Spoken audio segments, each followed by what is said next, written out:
Let's get right into it. Number 9. The bedroom glow. A lot of people treat a little bedroom light like it does not count. The TV is muted. The hallway light is leaking under the door. Maybe there is a lamp still glowing in the corner. It feels calm. It feels harmless. But here is the weird part. Your body may not read that room as fully nighttime at all.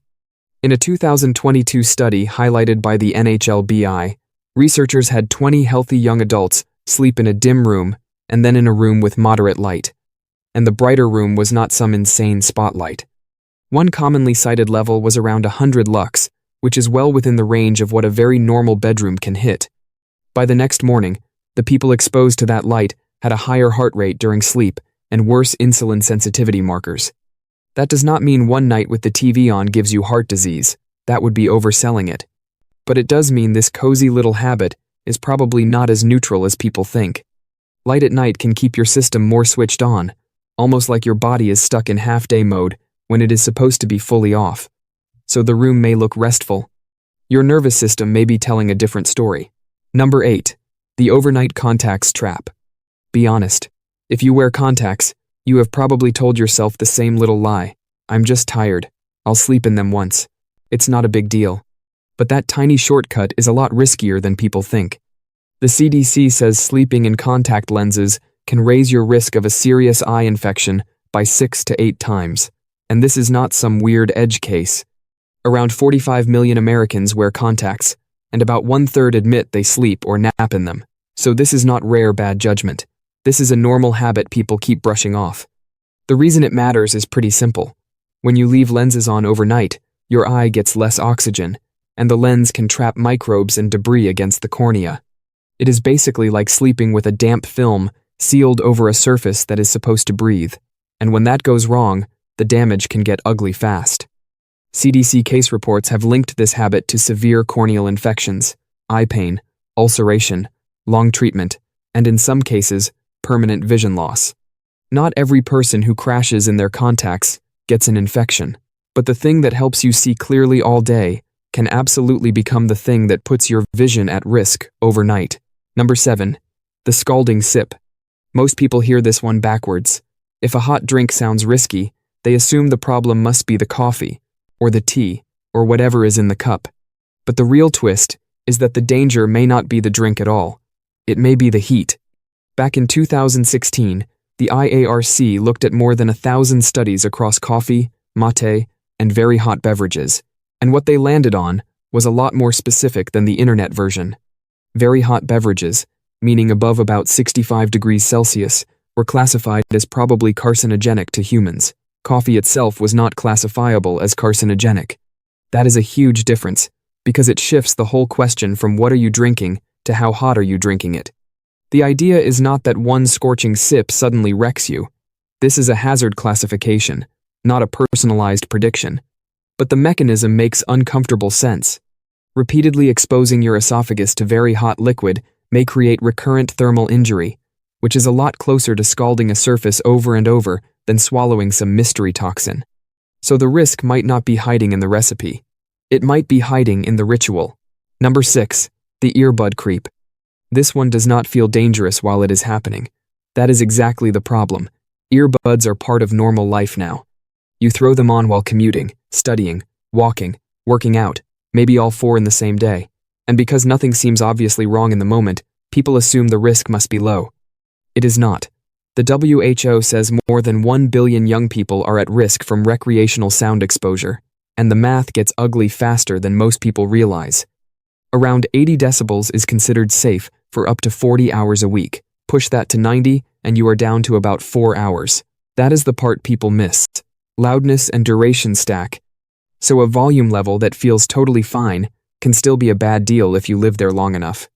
What makes this worse is that the damage builds quietly and does not reverse.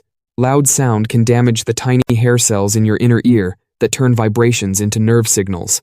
Think of them like microscopic sensor wires. Once they bend too far and stop working, they do not grow back. So the habit sounds harmless because your ears are paying the bill later. Number 5. The midnight fork. Most people think this is just calorie math. If you eat the same food, the only question is how much of it you ate.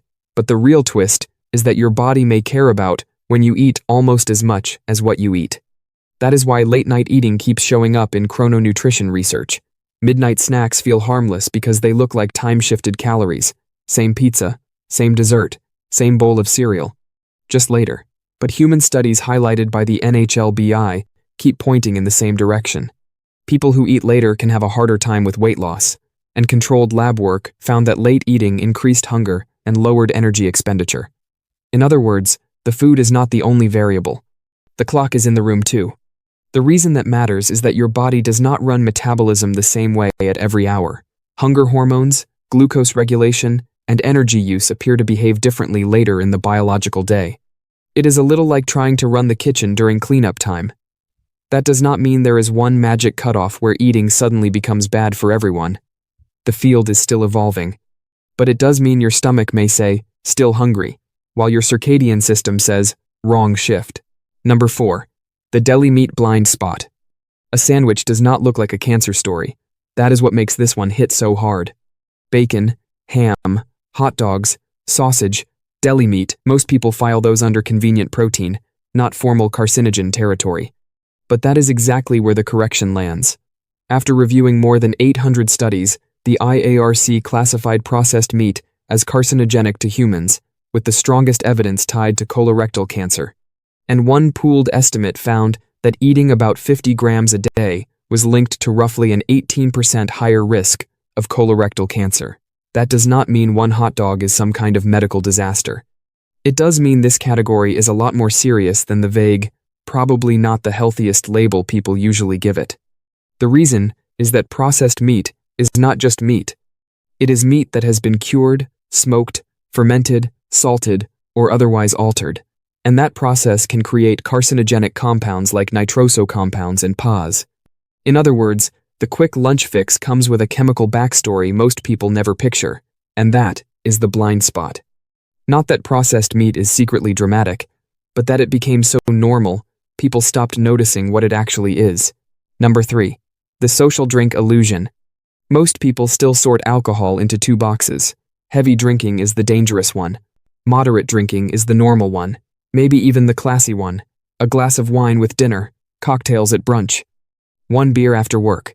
But that clean little line between social and risky does not hold up nearly as well as people think. The CDC says all alcoholic drinks increase cancer risk. The National Cancer Institute notes that even light drinkers can face higher risks for some cancers. And in 2025, the U.S. Surgeon General put it even more plainly, framing alcohol as a causal factor in at least 7 cancers.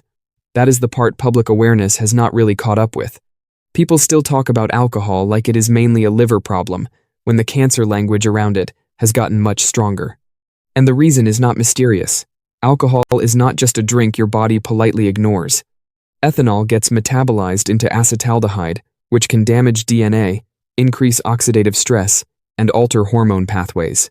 That does not mean one drink instantly wrecks your body.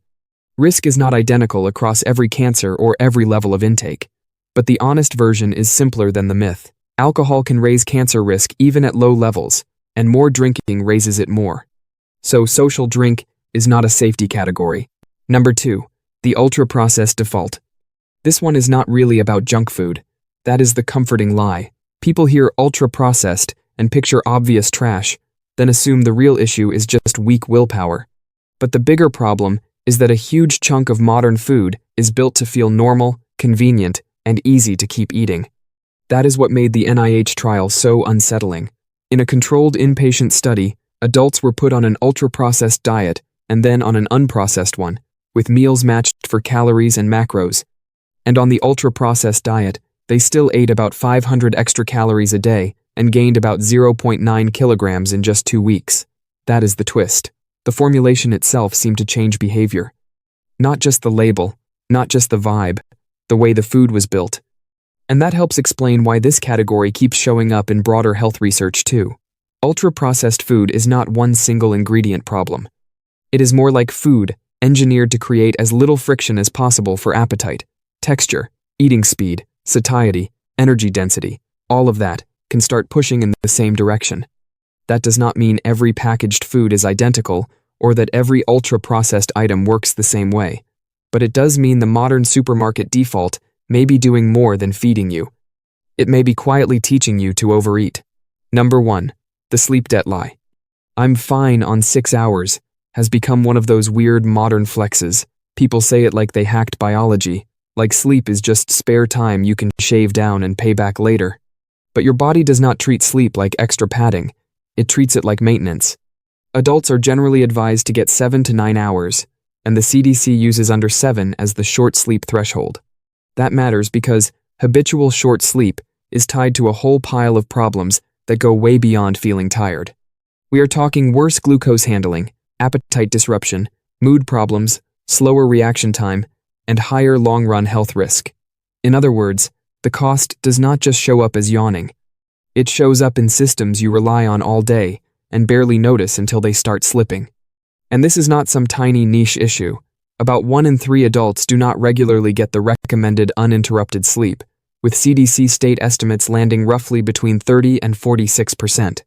The reason it hits so many things at once is that sleep helps regulate blood sugar, appetite hormones, mood processing, cardiovascular repair, and basic judgment. It is like running every app on low battery and pretending your phone is totally fine. One rough night is not the whole story. Habitual short sleep is. The time you think you are saving may be coming out of your body's operating budget.